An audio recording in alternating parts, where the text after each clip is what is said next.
Un cours en miracles, 223 chapitre 27.4. La guérison du rêve. 4. La quiète-réponse. Dans la quiétude, toutes choses ont leur réponse et chaque problème est quiètement résolu. Dans le conflit, il ne peut y avoir ni réponse ni résolution, car il a pour but de faire qu'aucune résolution ne soit possible, et de s'assurer qu'aucune réponse ne soit claire et nette. Un problème posé dans le conflit n'a pas de réponse, car il est vu de différentes façons. Et ce qui serait une réponse d'un point de vue n'en est pas une sous une autre lumière. Tu es en conflit. Il doit donc être clair que tu ne peux répondre à rien du tout, car le conflit n'a pas d'effet limité. Or si Dieu a donné une réponse, il doit y avoir une façon dont tes problèmes sont résolus, car ce qu'il veut a déjà été fait. Ainsi, ce doit être que cela n'implique pas le temps, et que chaque problème peut trouver sa réponse maintenant. Or ce doit être aussi que, dans ton état d'esprit, la solution est impossible. Par conséquent, Dieu doit t'avoir donné une voie qui permet d'atteindre un autre état d'esprit dans lequel la réponse est déjà là. Tel est l'instant saint.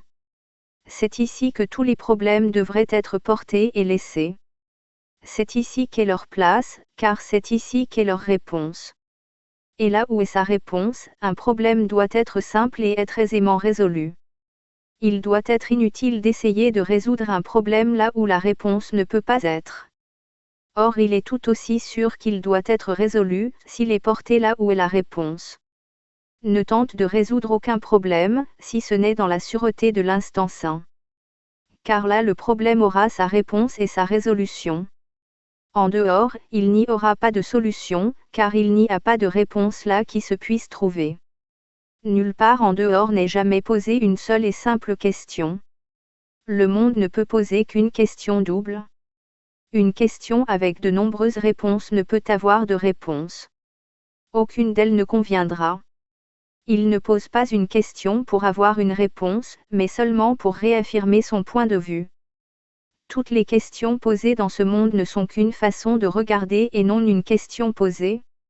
À une question posée dans la haine, il ne peut y avoir de réponse, parce que c'est une réponse en soi. Une question double demande et répond, attestant deux fois la même chose sous une forme différente. Le monde pose une seule question. C'est ceci, de ces illusions, laquelle est vraie. Lesquelles établissent la paix et offrent la joie. Et lesquelles peuvent apporter une évasion de toute la douleur dont ce monde est fait. Quelque forme que prenne la question, le but est le même.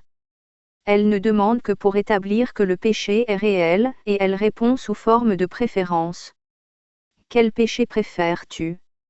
C'est celui-là que tu devrais choisir. Les autres ne sont pas vrais. Qu'est-ce que le corps peut obtenir que tu voudrais plus que tout? Il est ton serviteur et aussi ton ami. Mais dis-lui ce que tu veux et il te servira avec amour et bien. Tout cela n'est pas une question, car elle te dit ce que tu veux et où aller le chercher. Elle ne laisse pas de place pour remettre en question ses croyances, sauf que ce qu'elle affirme prend la forme d'une question. Une pseudo-question n'a pas de réponse. Elle dicte la réponse alors même qu'elle demande. Ainsi tout questionnement en ce monde est une forme de propagande pour lui-même. Tout comme les témoins du corps ne sont que l'essence dedans de lui, ainsi les réponses aux questions du monde sont contenues dans les questions qui sont posées. Là où les réponses représentent les questions, elles n'ajoutent rien de nouveau et rien n'a été appris. Une question honnête est un outil d'apprentissage qui demande quelque chose que tu ne connais pas. Elle ne pose pas de conditions à la réponse mais demande simplement ce que la réponse devrait être. Mais nul dans un état de conflit n'est libre de poser cette question, car il ne veut pas une réponse honnête dans laquelle le conflit prend fin. Ce n'est que dans l'instant saint qu'une question honnête peut être posée honnêtement.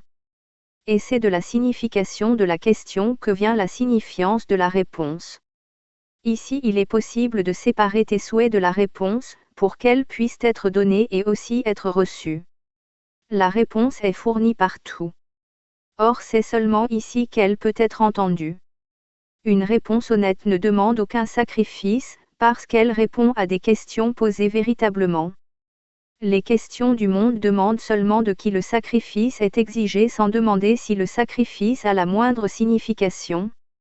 Ainsi, à moins que la réponse ne dise de qui, elle restera non reconnue, non entendue, et la question est ainsi préservée intacte parce qu'elle s'est répondue elle-même. L'instant saint est l'intervalle dans lequel l'esprit est suffisamment calme pour entendre une réponse qui n'est pas comprise dans la question posée. Il offre quelque chose de nouveau et différent de la question. Comment pourrait-elle avoir une réponse si elle ne fait que se répéter elle-même ? Par conséquent, ne tente de résoudre aucun problème dans un monde duquel la réponse a été barrée. Mais porte le problème au seul endroit qui tient la réponse pour toi avec amour.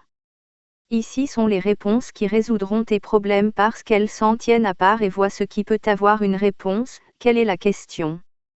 Dans le monde, les réponses ne font que soulever une autre question, bien qu'elles laissent la première sans réponse. Dans l'instant saint, tu peux porter la question à la réponse et recevoir la réponse qui a été faite pour toi.